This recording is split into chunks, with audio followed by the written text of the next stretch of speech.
لو كان بيننا الحبيب لدنا القاصي والقريب من طيبة قبل المغيب طالبا قرب الحبيب بقربه النفس تطيب وتدعو الله فيجيب أنوار طه لا تغيب بلغنا لقاه يا مجيب فدك روحي يا حبيب محمد مكرم الغريب بقربك الروح تطيب يا رحمة للعالمين.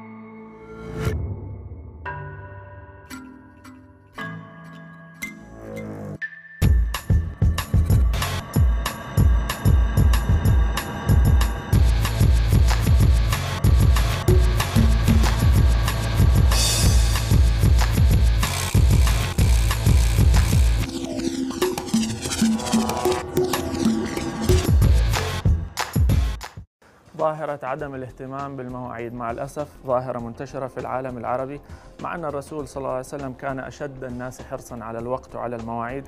واحدة من القصص قبل بعثته صلى الله عليه وسلم وعدوا شخص في مكان فجاء الرسول عليه الصلاة والسلام فما لقيه، ففضل يجي 3 أيام في نفس المكان في نفس الوقت، ولقاه بعدين بعد 3 أيام فقال شققت علي، يعني صار لي مستنيك 3 أيام. والله سبحانه وتعالى من فوق 7 سماوات كان يحلف بالعصر وقال والعصر، ليه؟ تقديراً للوقت.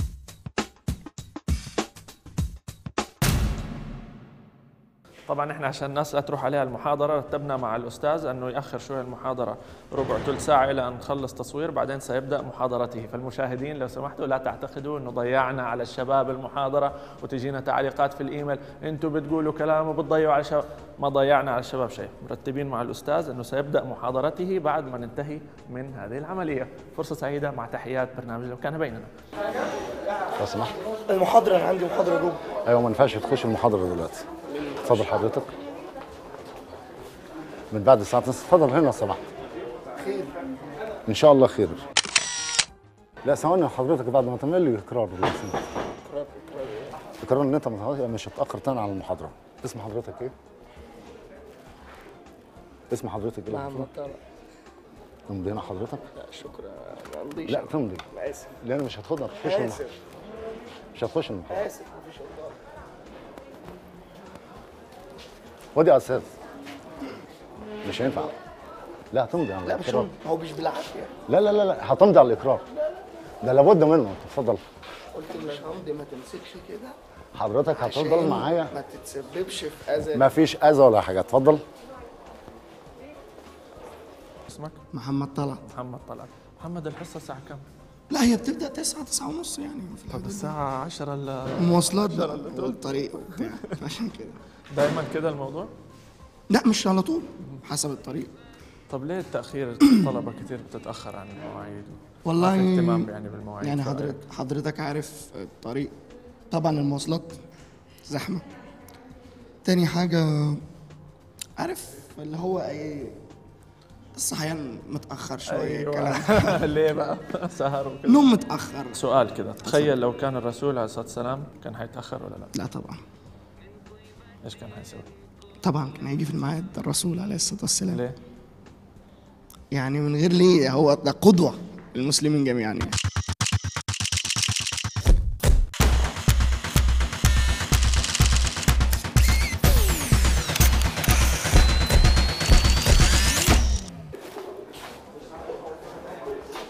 ما ينفعش تخش المحاضره والمحاضره شغاله دلوقتي. انت كده متاخره 10 دقايق. ثانيه واحده لو سمحتك. هنا عشان في اقرار. خد يا نسا.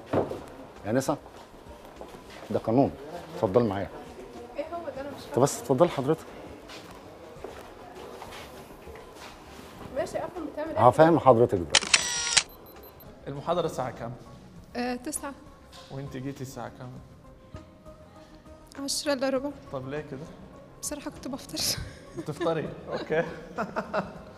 طب والمحاضرة والمواعيد مصر بصراحة اللي هو لو جيت متأخر معلش يا دكتور وبندخل، بس متعودة على كده عادي يعني.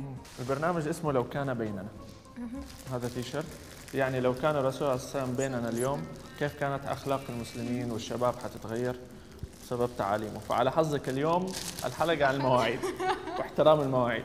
وهذه هذا كتاب قبسات من الرسول عليه الصلاة والسلام محمد لطف، وإن شاء الله تلتقي بالحبيب عليه الصلاة والسلام في الفردوس الأعلى ويكون راضي عنك.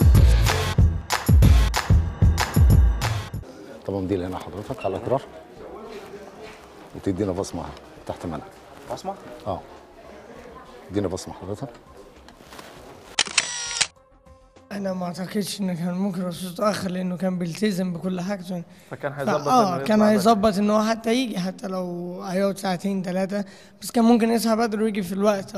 كان عنده حرص على الوقت. عنده حرص على الوقت وخايف على مشاكل الناس، ففي نفس الوقت بيجي عشان يقدر يشوف مشاكلهم، وفي نفس الوقت يقدر يجي يشوف هم عايزين ايه.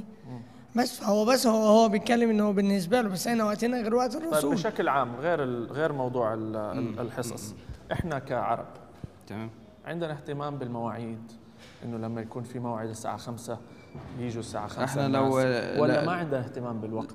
احنا لو كنا جاوبني بصراحه. احنا لو كنا اهتمينا بالوقت ما كانش حالنا كده. انا درست في امريكا وكان ما في عقوبه على اللي يتاخر في الجامعه، يعني ممكن توصل قبل انتهاء المحاضره بدقيقه ما حد حيقول لك شيء، ومع ذلك كان الغالبيه العظمى يجوا في الوقت. وبشكل عام الثقافه هناك مهتمه جدا بالوقت، ما تلاقي احد تاخر 5 يعني 5.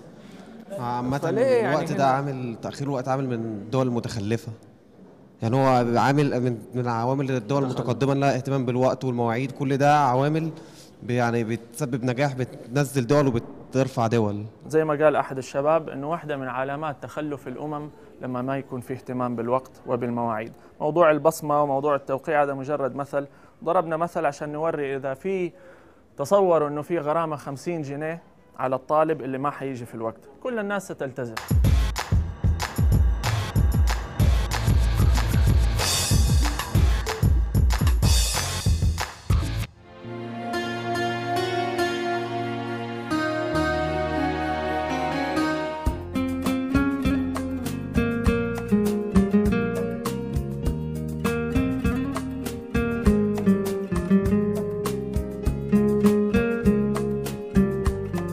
كتاب محمد لماذا هو الأعظم. يتحدث الكاتب بتحليل رائع عن أهم المهارات التي تواجدت عند الرسول على 3 صفات أساسية، وهي: أولاً مهارة التخطيط عند الرسول صلى الله عليه وسلم. ثانياً مهارته صلى الله عليه وسلم في التواصل والاتصال والتأثير على الناس. ثالثاً قدرته صلى الله عليه وسلم الفائقة على التفاوض ومهارته في التفاوض.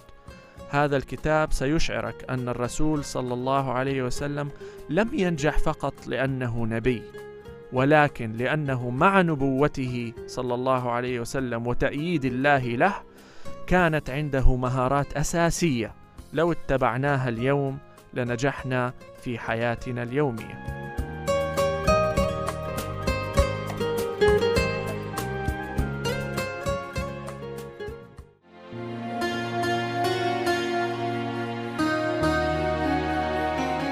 زاهر بن حرام رضي الله عنه أحد الصحابة البدو، يعني كان في البادية هو، وكان يأتي إلى المدينة أحيانا فيهدي الرسول صلى الله عليه وسلم هدايا فيفرح بها الرسول صلى الله عليه وسلم، وكان يحبه، فكان يقول إن زاهرا بادينا ونحن حاضروه. ففي يوم من الأيام كان زاهر في السوق جالس يبيع بعض متاعه، فالرسول صلى الله عليه وسلم رآه، فكذا تسلل من وراه بدون أن يشعر زاهر واحتضنه فجأة، فقال زاهر أرسلني أرسلني، ما هو عارف من هذا، فنظر فرأى الرسول صلى الله عليه وسلم، فبدأ يلصق ظهره في بطن الرسول صلى الله عليه وسلم، يعني بركة عليه الصلاة والسلام، والرسول لسه ماسكه ويقول صلى الله عليه وسلم: من يشتري هذا العبد؟ من يشتري هذا العبد؟ يعني بيمزح معه صلى الله عليه وسلم. فقال زاهر، وكان زاهر شوية دميم الخلقة يعني ما كان جميل، فقال: يا رسول الله إذا تجدني كاسدا، يعني ما مين يبغى يشتريني؟ حتى لو أنا عبد مين حيشتريني؟